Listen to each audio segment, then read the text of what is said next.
Les pactes sociaux pour la paix et les vivre ensemble, c'est une démarche lancée par les confessions religieuses, à savoir l'ECC et la SENCO. Une démarche qui vise à tabler sur la guerre de l'Est qui persiste, mais aussi l'occupation de Goma par le M23 et les conflits internes. Après avoir échangé avec les présidents de la RDC, Félix Antoine Tshisekedi Tshilombo, et l'opposant congolais Martin Fayulu, c'était les tours de la presse de s'imprégner noir sur blanc sur la mission pacifique de l'Église.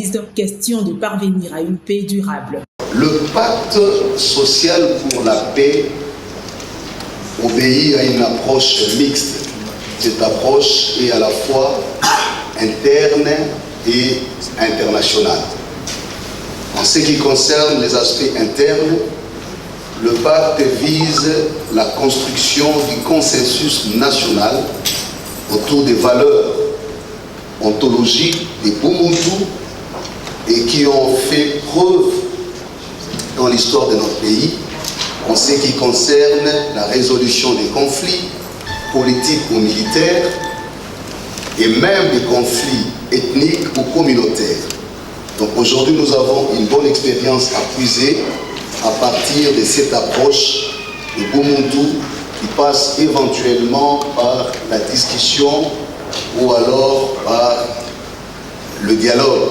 Parce que le concept de dialogue devient un peu pollué à un moment au niveau de l'imaginaire collectif. Donc retenons ensemble que notre démarche en ce qui concerne ces projets ou cette initiative vise principalement à construire un consensus national. Après les discours de l'ECC, l'abbé Donatien Cholet rappelle l'essence des consensus. Le forum que nous projetons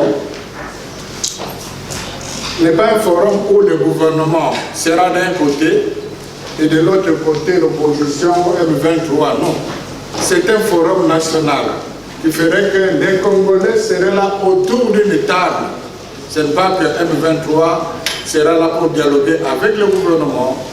Tout le monde sera là pour parler avec tout le monde. Didier Moumengi revient à son tour sur l'aspect technique du dit forum. Nous sommes des techniciens. Nous sommes des gens disciplinés et les seuls porte-parole de cette dynamique du pacte social pour la paix et les bien vivre ensemble sont le Monseigneur Donatien Cholet et le révérend Éric Senghor. Vous allez vous habituer à notre silence et nous laisser faire notre travail de technicien.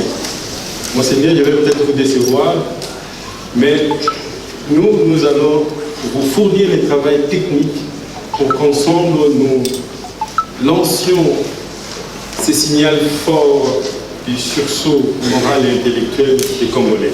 Le chef de l'État, Félix Antoine Tshisekedi Tshilombo, reste catégorique.